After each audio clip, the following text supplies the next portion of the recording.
இன்னைக்கு காலையில ஏஞ்சோடனே நம்ம கேட்ட பெரிய நியூஸ் என்ன அப்படின்னா, ஜனநாயகன் படத்தோட எல்லா சீன்ஸையுமே லீக் பண்ணிட்டாங்க. இதுக்கெல்லாம் யார் காரணம் அப்படின்ட்டுன்னு யாரு முடக்குனாங்கன்றது உங்களுக்கே தெரியும். அது நான் சொல்ல வேண்டிய அவசியம் உங்களுக்கு இல்ல.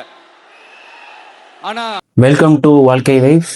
நம்ம சேனல்ல இதான் ஃபர்ஸ்ட் வாட்டி பார்க்குறீங்க அப்படின்னா சப்ஸ்கிரைப் பண்ணிட்டு வீடியோ ஃபுல்லாக பாருங்க.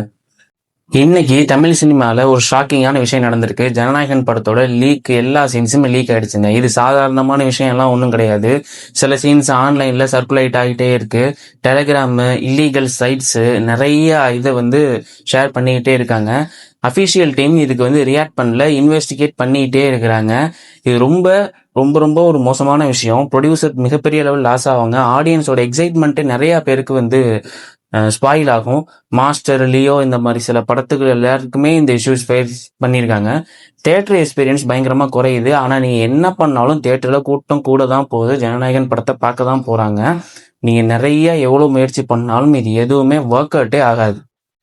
இன்னைக்கு பாருங்க, தமிழ்நாட்டில் தேர்தல் நடக்க போது விஜய் நடித்த ஜனநாயகன் படத்தோட தணிக்கை குழுவினர் முடக்கி வச்சிருக்காங்க. ரிவைசிங் பார்த்துட்டும் சர்டிபிகேட்டே கொடுக்கலங்க. படத்துல ஏகப்பட்ட அரசியல் இருக்கு அப்படின்னு தரமாட்டோம் அப்படிங்கிற மாதிரி சொல்லிட்டாங்க. இதுவே ஒரு மோசமான ஒரு செயல். இதுல விஜயை கேலி செய்து விஜயை ரொம்ப விமர்சனம் செய்தே ஒரு படம் ரிலீஸ் ஆயிட்டு இருக்கு. அது ஏப்ரல் 10 அதுவுமா இன்னைக்கு ரிலீஸ் ஆயிட்டு இருக்கு. இந்த நேரத்துல அந்த மாதிரி ஒரு படத்துல வெளிவிட்டிருக்காங்க. அதோடைய ரெஃபரன்ஸ் எப்படி இருக்கு அப்படின்னு பாத்தீங்க அப்படின்னா, அதே மாதிரி காப்பு, ஒயிட் ஷர்ட் எப்படி போடுவாரோ அதே மாதிரி எல்லாமே தொடர்ந்து அதே மாதிரி பண்ணிட்டு இருக்காங்க. அந்த படத்தோட ட்ரெய்லரும் நம்ம எல்லாருமே பார்த்துருப்போம். அது இன்னைக்கு ரிலீஸ் ஆகுது. ஜனவரி 9 ஜனநாயகன் படத்தை ரிலீஸ் பண்ண விடல, தணிக்கை சங்கர் முடியாதுன்னு சொல்லிட்டாங்க. ஆனா இந்த படம் பல கேஸை தாண்டியுமே ஏப்ரல் 10 அதுவும் இன்னைக்கு ரிலீஸ் ஆக போகுது.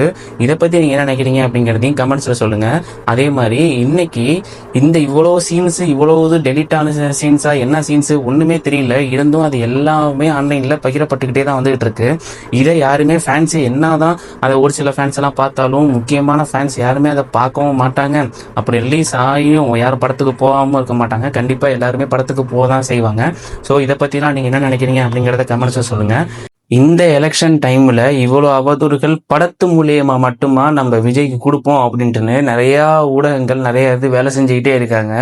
ஸோ அதெல்லாம் எதுவுமே பார்த்து ஏமாந்துடாதீங்க. உங்களுக்கான இது என்ன அப்படின்னா, விஜய் என்ன நம்புவார் அப்படின்னா, ஏப்ரல் 23 அன்னைக்கு டிவிகேக்கு ஓட் பண்ணுவீங்களா அப்படிங்கிறது மட்டும்தான் ஒரே கேள்வி. ஃபேன்ஸா இருக்கட்டும், யாரா இருந்தாலும் சரி, அது எந்த கட்சிக்கு ஓட்டு போட்டாலுமே சரி, அதை பத்தியெல்லாம் ஒன்றும் கிடையாது. விஜய் நினைப்பது என்ன அப்படின்னா, 23 நீங்க ஓட்டு போடுவீங்களா அப்படின்ட்டு தான். நீங்க டிவிகே சப்போர்ட்டர்ஸா இருந்தீங்க அப்படின்னா கமெண்ட் செக்ஷன்ல டைப் பண்ணுங்க டிவிகே அப்படின்ட்டுன்னு. இன்னொரு நல்ல வீடியோவோட சந்திப்போம். ஸோ இதை பற்றியெல்லாம் நீங்கள் என்ன நினைக்கிறீங்க அப்படிங்கிறது கமெண்ட்ஸில் சொல்லுங்கள். Thank you all.